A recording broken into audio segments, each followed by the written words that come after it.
In this video, I am going to show you how we can use head and tail command in Linux. First of all, we will open terminal, and basically head command display top 10 lines of a file, and tail command show bottom last 10 lines of a file. So I have a file name install.log. So if I want to view its top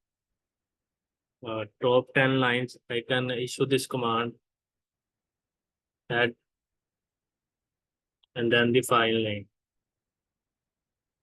So it will show me the 10 lines. In a previous video, I have shown you how we can use cat command and less command to view the content of the file.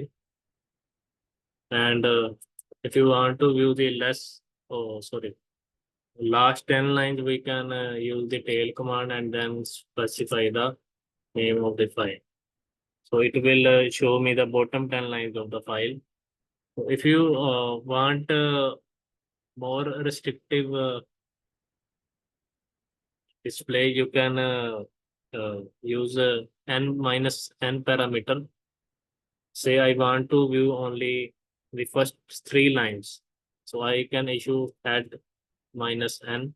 N stand for number, and then 3, and then the name of the file.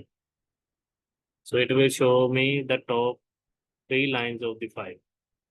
And similarly, if you want only the last 3 lines of the file, you can use tail command. So it will show you the bottom last 3 lines of the file. So in this way, we can use head and tail command in Linux. Thanks for watching.